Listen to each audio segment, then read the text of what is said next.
আমাদেরকে একটু দায়ী করে বলেছেন যে জুলাই যোদ্ধাদেরকে আমরা অন্তত তাদের এই বিষয় বয়স যেটা বাড়ানো হলো, প্রস্তাব যেটা পাশ হলো, আমরা এখানে নীরব থাকলাম কেন?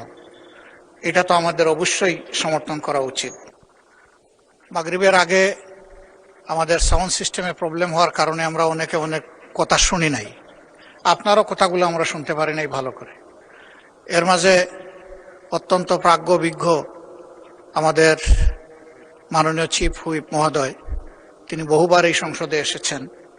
তার দুটি বিষয়ে আমি আপনার মাধ্যমে একটু দৃষ্টি আকর্ষণ করব। প্রথমত, তিনি গ্যালারিকে উদ্দেশ্য করে কিছু কথা বলেছেন। আমি যতটুকু জানি কথা হবে আপনার মাধ্যমে, গ্যালারি কখনো অ্যাড্রেস হবে না, তিনি সেটা করেছেন। দ্বিতীয়ত, তিনি আমাদেরকে একটু দায়ী করে বলেছেন যে জুলাই যোদ্ধাদেরকে আমরা অন্তত তাদের এই বিষয় বয়স যেটা বাড়ানো হলো, প্রস্তাব যেটা পাশ হলো, আমরা এখানে নীরব থাকলাম কেন?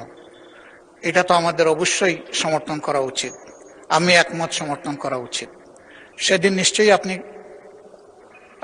স্মরণে থাকবে যে যখন এই বিষয়গুলো আলোচনার প্রসঙ্গে এসেছিল, তখন বলেছিলাম যে আমাদের সামনে যে রিপোর্টটা এসেছে, এই রিপোর্টে কোনো মূল টেক্সট নাই।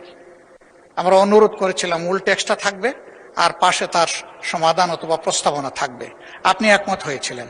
তারা বলেছিলেন 12 লক্ষ টাকা সেভ করার জন্য এটা না দিয়ে ওয়েবসাইটে আছে। আমরা বলেছিলাম যে না, আমরা ওয়েবসাইট থেকে পেতে চাই না, আমরা এই টেবিলে এটা পেতে চাই।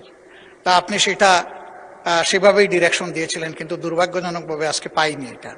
এখন নামাজ পড়ে এসে পেয়েছি, এই জন্য ধন্যবাদ। কিন্তু আগে তো পাই নাই। এখন যে জিনিস পাই নাই তাতে হা বলবো কিভাবে, না বলবো কিভাবে, এটা কি আমাদের অপরাধ? এটা তো হতে পারে না। ম্যাটেরিয়ালস আমাদের সামনে নাই, কি দেখে আমরা অ্যাপ্রুভেল দিব না দিব?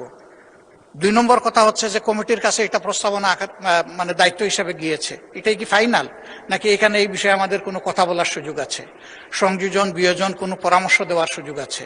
যদি সেটা থাকে তাইলে তো সেটা রিপোর্টটাই আগে পূর্ণাঙ্গ আসা দরকার ছিল আমাদের সামনে। এই রিপোর্ট আলোচনা হওয়ার পরে যদি বিল আকারে আসতো, কাজটা সহজ হয়ে যেত এবং হয়তো বা এত জটিলতা হতো না। যেমন এখানে 32 বছরের ব্যাপার আছে, কিন্তু আমার সামনে তো পেপার নাই, আমি কিসের উপরে হা বলবো? আমাকে হা বলতে হলে তো ডেফিনেট ম্যাটেরিয়ালস থাকতে হবে আমার সামনে।